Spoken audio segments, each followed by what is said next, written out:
Chapter 10. Your Right to be Rich. It is your right to be rich. You are here to lead the abundant life and be happy, radiant, and free. You should, therefore, have all the money you need to lead a full, happy, and prosperous life. You are here to grow, expand, and unfold spiritually, mentally, and materially. You have the inalienable right to fully develop and express yourself along all lines. You should surround yourself with beauty and luxury. Why be satisfied with just enough to go around when you can enjoy the riches of your subconscious mind? In this chapter, you can learn to make friends with money, and you should always have a surplus. Your desire to be rich is a desire for a fuller, happier, more wonderful life. It is a cosmic urge. It is not only good, but very good. Money is a symbol. Money is a symbol of exchange. It means to you not only freedom from want, but beauty, luxury, abundance, and refinement. It is merely a symbol of the economic health of the nation. When your blood is circulating freely in your body, you are healthy. When money is circulating freely in your life, you are economically healthy. When people begin to hoard money, to put it away in tin boxes and become charged with fear, there is economic illness. Money has taken many forms as a medium of exchange down through the centuries, such as salt, beads, and trinkets of various kinds. In early times, a man's wealth was determined by the number of sheep and oxen he had. Now we use currency and other negotiable instruments, as it is much more convenient to write a check than carry some sheep around with you to pay bills. How to walk the royal road to riches.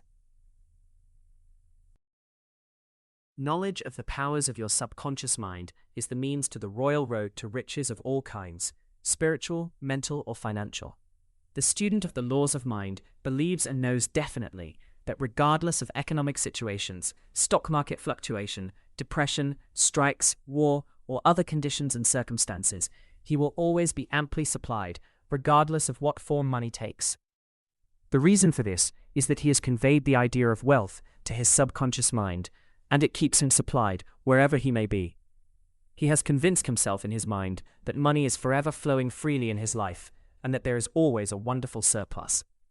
Should there be a financial collapse of the government tomorrow, and all the man's present holdings become valueless, as the German marks did after the First World War, he would still attract wealth and be cared for, regardless of the form the new currency took. Why you do not have more money. As you read this chapter, you are probably saying, I am worthy of a higher salary than I am receiving. I believe most people are inadequately compensated. One of the causes many people do not have more money is that they are silently or openly condemning it. They refer to money as filthy lucre, or the love of money is the root of all evil. Another reason they do not prosper is that they have a sneaky subconscious feeling there is some virtue in poverty. This subconscious pattern may be due to early childhood training, superstition, or it could be based on a false interpretation of scriptures. Money and a balanced life. One time, a man said to me, I am broke. I do not like money. It is the root of all evil. These statements represent a confused, neurotic mind. Love of money, to the exclusion of everything else, will cause you to become lopsided and unbalanced. You are here to use your power or authority wisely. Some men crave power, others crave money. If you set your heart on money exclusively and say, money is all I want, I am going to give all my attention to amassing money, nothing else matters, you can get money and attain a fortune, but you have forgotten that you are here to lead a balanced life. You must also satisfy the hunger for peace of mind, harmony, love, joy, and perfect health. By making money your sole aim, you simply made a wrong choice. You thought that was all you wanted, but you found after all your efforts that it was not only the money you needed. You also desired true expression of your hidden talents, true place in life, beauty, and the joy of contributing to the welfare and success of others. By learning the laws of your subconscious mind, you could have $1 million or many millions if you wanted them, and still have peace of mind, harmony, perfect health, and perfect expression. Poverty is a mental disease. There is no virtue in poverty. It is a disease like any other mental disease. If you were physically ill, you would think there was something wrong with you. You would seek help and do something about the condition at once. Likewise, if you do not have money constantly circulating in your life, there is something radically wrong with you. The urge of life principle in you is toward growth, expansion, and the life more abundant. You are not here to live in a hovel, dress in rags, and go hungry. You should be happy, prosperous, and successful. Why you must never criticize money. Cleanse your mind of all weird and superstitious beliefs about money. Do not ever regard money as evil or filthy. If you do, you cause it to take wings and fly away from you. Remember that you lose what you condemn. You cannot attract what you criticize. Getting the right attitude toward money. Here is a simple technique you may use to multiply money in your experience. Use the following statements several times a day. I like money. I love it. I use it wisely, constructively, and judiciously. Money is constantly circulating in my life. I release it with joy, and it returns to me multiplied in a wonderful way. It is good and very good. Money flows to me in avalanches of abundance. I use it for good only, and I am grateful for my good and for the riches of my mind. How the scientific thinker looks at money. Suppose, for example, you found gold, silver, lead, copper, or iron in the ground. Would you pronounce these things evil? All evil comes from man's darkened understanding, for this ignorance, from his false interpretation of life, and for this misuse of his subconscious mind. Uranium, lead, or some other metal could have been used as a medium of exchange. We use paper bills, checks, nickel, and silver. Surely these things are not evil. Physicists and chemists know today that the only difference between one metal and another is the number and rate of motion of electrons revolving around a central nucleus. They can now change one metal into another through a bombardment of the atoms in the powerful cyclotron. Gold, under certain conditions, becomes mercury. I believe that our modern scientists in the near future will be able to make gold, silver, and other metals synthetically in the chemical laboratory. The cost may be prohibitive now, but it can be done. I cannot imagine any intelligent person seeing anything evil in electrons, neutrons, protons, and isotopes. The piece of paper in your pocket is composed of atoms and molecules with their electrons and protons arranged differently. Their number and rate of motion are different. That is the only way the paper differs from the silver in your pocket. How to attract the money you need. Many years ago, I met a young boy in Australia who wanted to become a physician and surgeon, but he had no money.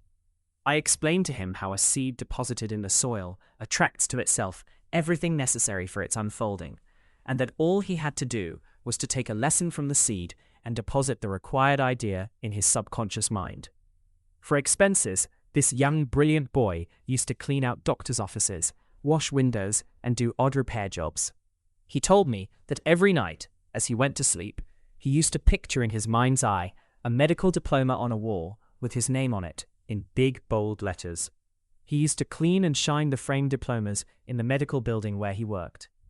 It was not hard for him to engrave the image of a diploma in his mind and develop it there. Definite results followed as he persisted with his mental picture every night for about 4 months. The sequel of this story was very interesting. One of the doctors took a great liking to this young boy, and after training him in the art of sterilizing instruments, giving hypodermic injections, and other miscellaneous first aid work, he employed him as a technical assistant in his office. The doctor later sent him to medical school at his own expense. Today, this young man is a prominent medical doctor in Montreal, Canada. He discovered the law of attraction by using his subconscious mind the right way. He operated an age-old law which says, having seen the end, you have willed the means to the realization of the end. The end in this case was to become a medical doctor. This young man was able to imagine, see, and feel the reality of being a doctor. He lived with that idea, sustained it, nourished it, and loved it, until through his imagination, it penetrated the layers of his subconscious mind and became a conviction, thereby attracting to him everything necessary for the fulfillment of his dream. Why some men do not get a raise in pay.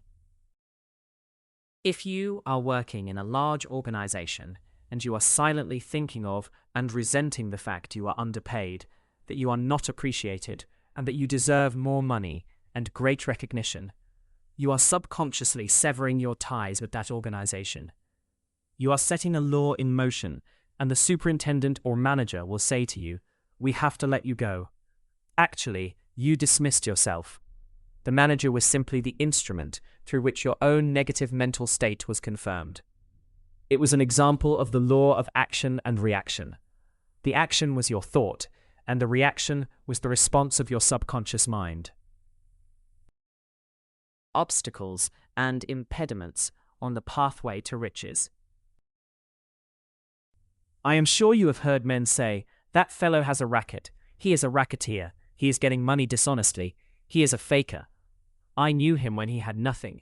He is a crook, a thief, and a swindler." If you analyze the man who talks like that, you discover he is usually in want or suffering from some financial or physical illness. Perhaps his former college friends went up the ladder of success and excelled him. Now he is bitter and envious of their progress. In many instances, this is the cause of his downfall. Thinking negatively of these classmates and condemning their wealth causes the wealth and prosperity he is praying for to vanish and flee away. He is condemning the thing he is praying for. He is praying two ways. On the one hand, he is saying, "Wealth is flowing to me now," and in the next breath, silently or audibly, he is saying, "I resent that fellow's wealth." Always make it a special point to rejoice in the wealth of the other person. Protect your investments. If you are seeking wisdom regarding investments, or if you are worried about your stocks or bonds, quietly claims, "Infinite intelligence governs and watches over all my financial transactions, and whatsoever I do shall prosper."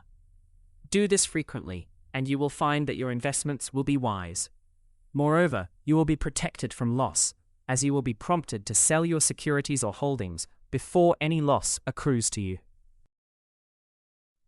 You cannot get something for nothing.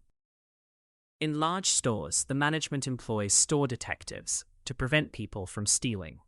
They catch a number of people every day trying to get something for nothing. All such people are living in the mental atmosphere of lack and limitation, and are stealing from themselves peace, harmony, faith, honesty, integrity, goodwill, and confidence. Furthermore, they are attracting to themselves all manner of loss, such as loss of character, prestige, social status, and peace of mind. These people lack faith in the source of supply and the understanding of how their minds work. If they would mentally call on the powers of their subconscious mind and claim that they are guided to their true expression, they would find work and constant supply. Then, by honesty, integrity, and perseverance, they would become a credit to themselves and to society at large. Your constant supply of money. Recognizing the powers of your subconscious mind and the creative power of your thought or mental image is the way to opulence, freedom, and constant supply. Accept the abundant life in your own mind. Your mental acceptance and expectancy of wealth has its own mathematics and mechanics of expression. As you enter into the mood of opulence, all things necessary for the abundant life will come to pass. Let this be your daily affirmation. Write it in your heart. I am one with the infinite riches of my subconscious mind. It is my right to be rich, happy, and successful. Money flows to me freely, copiously, and endlessly. I am forever conscious of my true worth. I give of my talents freely, and I am wonderfully blessed financially.